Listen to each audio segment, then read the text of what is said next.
Welcome to Vermontitude, a collaborative effort between Great Eastern Radio, the Brattleboro Reformer, and BCTV to bring you the stories behind the stories on the topics you want to learn more about. Because there's always more, so there'll always be Vermontitude. Hosted by me, Peter Fish Case.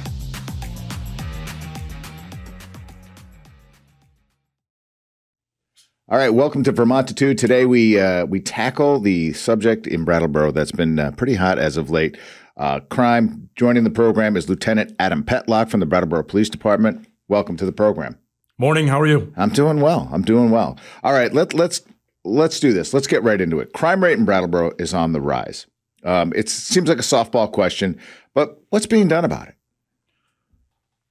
Well, I think it's a multifaceted approach that you have to throw at it, where we're trying to get staffing levels up to the point where they're supposed to be. So the obvious answer is getting more patrols out there, both foot patrols and vehicle patrols in the areas that are most prone to crime in Brattleboro. We're trying to look at statistics, where the crimes are occurring, when they're occurring, where things are being reported, so we can position people in those areas that are in need of the most support. Okay. We know now that your fully staffed department should be running at about 27 to 30 officers? Yeah, 27, 28, I think is full. All right. And where are you guys now? We're probably 17, 18, so significantly lower than we should be. Yeah, so you're really a little bit handicap with manpower, person power, maybe. Yeah, and a lot of times it does count. The more people you have, the more things you're able to do. Obviously, so Right. Manpower is a big issue. All right, there's been some discussion about putting a substation of the police department in the transportation center. Where are those conversations going?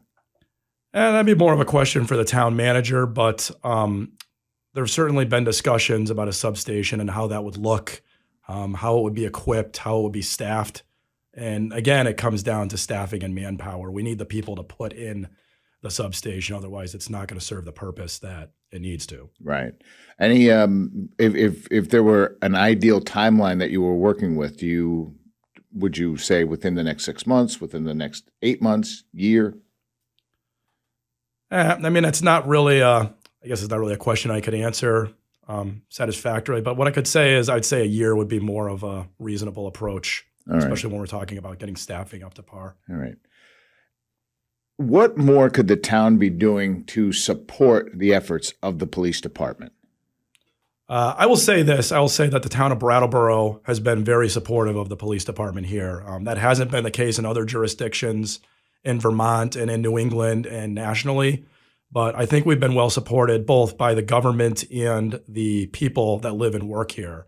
With that being said, I think we need to continue making this an attractive place for police officers to work and other people in the community to work, because the more of an attractive destination we make this, the more that the people that work in this town are supported, the more people are going to want to work here, and we can continue working on those staffing levels. Okay. Ron DeSantis, we chatted a little bit about this before we went on the air, put out a statement, I don't remember how long ago it was, saying if you want to be a police officer in Florida, come on down, I'll pay you $30,000. Are we looking at extraordinary efforts like that to get people to come in and help police our town? I think we should look at those types of things. In the past, we've had signing bonuses for certified police officers or otherwise coming into town. I think we need to do everything we can to make our department and our town an attractive place, especially considering all the competition that there is for good, solid police officers. Right. So I am going to make a statement that's a little broad, and it's a strict oversimplification of it. I feel as though Brattleboro has become this soft target for crime, meaning we're such an accepting of a community that these people sort of come in, take a catalytic converter, hear the word socioeconomic, and they're off. Am I speaking at a turn here? Yeah, I think there's a lot of factors that aren't working in our favor when it comes to that. I don't think there's one easy response or answer to that. Right. I think we as a society need to do a better job, as a society, as a government, whatever you want to call it, a better job at finding resources for the people that need help to begin with. We need to put more time and effort and money into places like Turning Point and the Boys and Girls Club and various social services to get these people the supports that they need so that these people are put in a position to succeed. And it's also difficult to draw that line of, our mission statement says that we want to help the people that need help, but we also want to hold the people accountable that are committing violent crimes and selling drugs to the people in our town. And we need to find that line of how are we going to help the people that need help and put them in a position to succeed, but how are we going to hold those people accountable that are victimizing people in our town? Right. And that's always a struggle. And it also doesn't seem like you can arrest your way out of this. It seems as though we have to work at a legislative level first. And I know we've had conversations about conditions of release, right? And how ridiculous those things are. And do you find that if we change some things on a legislative level, you would have a better positioning to police from? Yeah, I think people's hands are tied in a lot of circumstances, whether it's the police department or the state's attorney's offices or judges are only able to institute certain penalties in certain situations. I definitely think there's things that can be done from a legislative level that could impact crime for the better. All right. Fair enough. Lieutenant Petlock, thank you for jumping on Vermontitude, talking through your piece of it. We're going to be talking with Melanie Winters and Evan James, who, as we know, has had his share of problems in town and how it's impacted him. But we thank you for coming on and giving us the police department's point of view. Absolutely. Thank you. All right. In studio at the moment, we have Melanie Winters, who's the news editor at the Brattleboro Reformer, Evan James, owner and founder of Evan James Ltd, Diamond Jewelers and Goldsmiths. And the two of you have a little bit in common because, well, obviously you've been seeing his name in your paper often. And unfortunately, Evan, you've been in her paper a lot lately. But let's get right to the editorial that you wrote. I think it was towards the end of October, called "The Darker Side of Brattleboro." So what was left out of the editorial? Anything?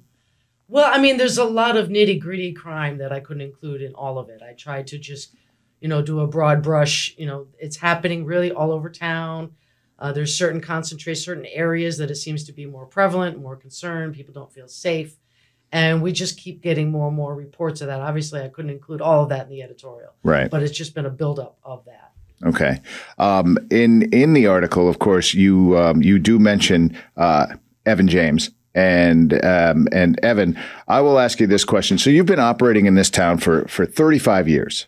35 years as a successful business owner and pretty much unscathed that whole time. First off, hats off to being in business for 35 years on Main Street in downtown Brattleboro. But now, all of a sudden, you've been vandalized and burglarized. So how are you feeling about Brattleboro right now? Well, I think the community is great. I'm still a big supporter of the town. I think the community is great. I think the people are great. But basically, you've seen a downward spiral in the town, I would say, in the last 5 years that I've noticed it. And even in the last year or two, I've really noticed it. And most of it is all drug related. Okay. That's where the crime, stems from. Right. It's not homeless people. Homeless people, aren't, just because you're homeless doesn't mean you're a criminal. Right. And it's the same situation with the drug addicts and people that are, shooting up on the sides of the buildings and things. And we see it every day on the main street. But it's really the drug dealers that are spreading this poison in our communities that are causing this to happen. Okay. You've had to take some extra measures now to sort of protect. You had to close down for a month. Am I correct in saying that? Correct. Yeah. And with that, you had to install some extra measures. Can you speak to what you had to do to protect your store, which you operated without incident for 35 years? Sure. Now, we have bars on the windows, so it kind of looks like, any other inner city jewelry store. We really didn't want to do that because it really doesn't have the look of what we wanted for for our beautiful artsy town, but there's nothing else that we could do about it. We had to have bars on the windows. We also now have a guard dog who spends overnights in the store on a random schedule because we really needed to do that, along with upgrading security and things that I won't go into. But in terms of making people feel safe, making my staff feel safe, these were the things that we had to do. So we're operating like any other jewelry store in a city like Chicago or San Francisco or New York now. We're operating under those protocols. Okay. So that, I mean, and I imagine nobody gave you that money. It's all money out of pocket that we had to spend. And, if we weren't a successful store and we didn't have that huge support from the community that we've had all these years, we probably wouldn't have been able to reopen. Right. Well, thank you for sticking it through. I mean, that speaks a lot to your dedication to this town. But Melanie, are you hearing the same thing from other retailers in downtown that have had the? Yeah, there seems to have been a rash of food truck break-ins all over town. Different hot spots. The Taste of Thai, I saw Taste that. of Thai, Yeah, that's a really unfortunate. We can't write about all of them. There's just right. There's after a while it's just another one. Right. Which is kind of a sad thing, but so we're still trying to do the overall, as opposed to just, this place got broken into. We're trying to cover the overall, let's look at the whole town here. Where are the trouble spots? There's some patterns we can look at. And I'm sure the police are looking at this too. Right. Obviously, they're, when they're conducting an investigation, they can't share too much about what they know and what they're doing. But I do remember there was a burglary ring several years ago. It was about 7 or 8 years ago. And it went on for a while. And then finally, the police got like 7 of them. Right. So it was a whole ring there. So I'm hoping that that's what's going to happen here. Well, I had the opportunity to talk with Lieutenant Petlock before you guys came in. And what we discussed was, I don't know if we can arrest our way out of this because of how the system is set up. I think that we have to take more action, legislatively speaking, that makes released on condition kind of a thing that goes by the way of the beta video player. Right. I mean, what is the incentive? I mean, basically, you're not held accountable for your actions. Right. It's basically like fishing. It's catch and release. You're inside the system for a few hours. You get a place to stay. You get lunch, and then you're let out. If you are detained or arrested at all. Right. So I mean, there's no accountability for your actions. Therefore, you're seeing this downward spiral in the town, and you're seeing all this crime. I think that speaks to the multifaceted contributing factors to this, and it's going to need a multifaceted approach to it. Groundworks has, been trying to beef up their programs and services and connect more with the retreat and the hospitals, connecting more with the police department, and so they're trying to mesh these services to address the multifaceted issues. And I think that Groundworks is doing an excellent job, and I think the police department is doing an excellent job. Right. With the resources that they have. They're short officers and they're short on shifts and they're short on funding, and I think we need to do something to help them out as well as a town if we can. But I think they're doing a great job with what they have. But I agree. I do hear that a lot of complaints about the revolving court. Right. And I can tell you that I probably lose at least a customer a week. I have people that come into my store and they say, Evan, I just want to tell you, we're never going to come back to downtown Brattleboro again. And I hear it all the time. There was somebody urinating on the side of the building of the co-op in the middle of the afternoon. There are cars that are broken into. There are all of these things that negatively impact the downtown and negatively impact the merchants downtown. And eventually what's going to happen is that if people aren't coming downtown, there'll be no downtown. Right.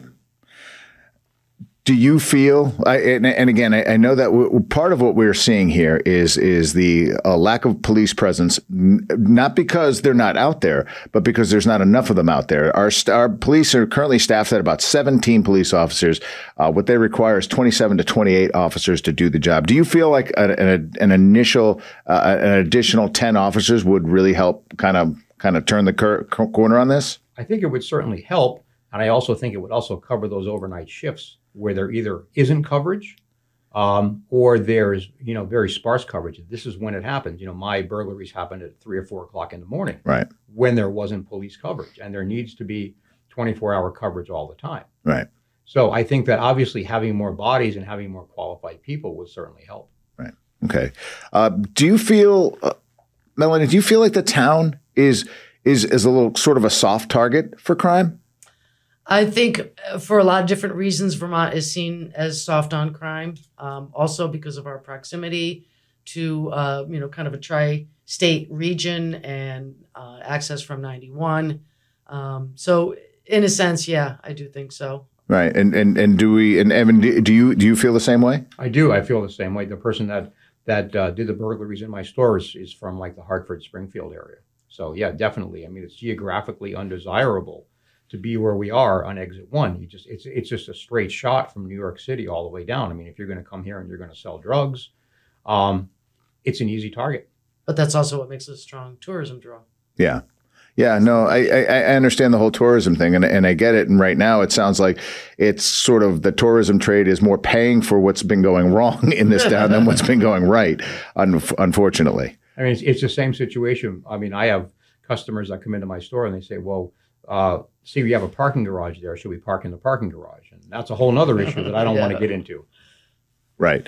Yeah, the parking garage, I think they just did a study and basically said, yeah, nobody should really be parking in there. Right? Am I right about that, Melanie? I'm not sure what study.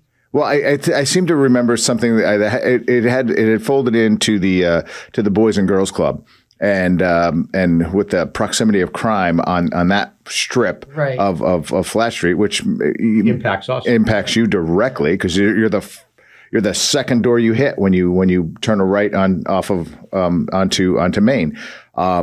The study that I understood was basically saying, yeah, it's really just not a safe place to be in that parking lot. I mean, have you heard other incidents? I mean, it comes across our desk all the time. Right. A lot of complaints about loitering and just kind of unsafe people, kind of creepy. Right. None of my employees will park there, so it doesn't matter. No. Right. Okay. Well, that's good. Well, listen, I appreciate you guys taking the time out of your day to come in and talk about this. Thank you for your editorial. Thank you for 35 years in business of serving Main Street in Brattleboro. I appreciate that. And I appreciate all the support that we've had, from the community, ongoing support and support that we've had, for all these years too. But it just gets tougher and tougher to be a downtown merchant when you have all of these, factors like, inflation and things like that you have to combat anyway. But now you have all this rising crime, and crime is crime, whether it's petty or not. And you still have a certain segment of the population who is not going to go downtown, who used to go downtown. We really can't afford to lose anybody at this point. Right. Fair enough. Thanks for jumping on. Thank you.